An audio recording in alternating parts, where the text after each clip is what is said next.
Jordan's father is black and his family is very religious and very into representing their culture and heritage. Jordan loves spirituals. Her favorite is Go Down Moses.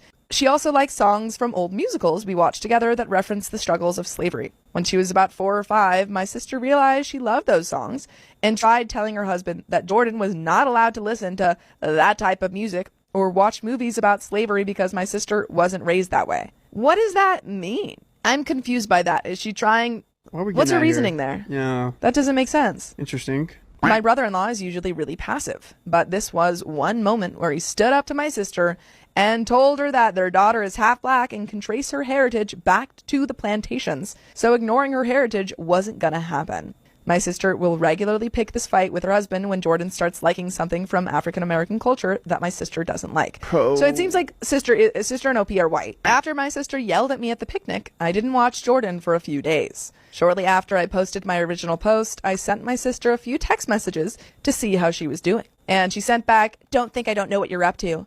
I haven't changed my mind about that stupid name."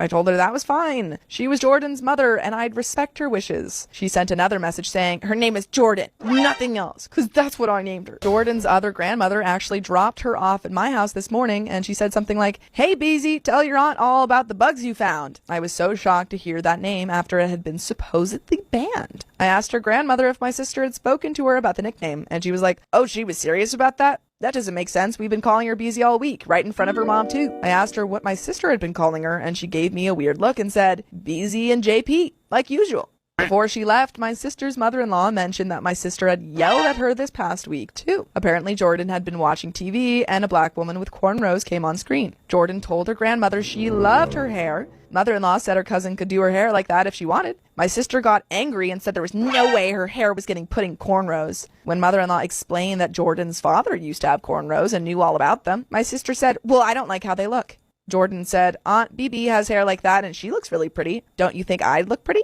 Apparently, my sister just said no, and "Don't you do her hair like that, it's hideous." Jordan's grandmother said she didn't push the issue because she's not the girl's mother, but she knew it hurt Jordan's feelings. As soon as Jordan's grandmother left, I texted my sister and said, "I'm only going to call her Jordan." Sister says, "Right." I was furious, but I need to pick my battles. My niece and I are close, and I don't want our relationship cut off. So once Jordan was relaxed, I said, "Honey, we need to have a talk about your name. Mommy really wants me to call you Jordan, and I think it's important that we do what she says." My niece got really upset and said that wasn't fair. Her mom called her Beezy herself, and everybody else did. All of her friends call her Beezy. The name is special to her. She loves fairies, and it always reminds her of fairies. She hates the name Jordan. It was a real mess. So finally I said, "Well, what would happen if I stopped calling you Beezy?"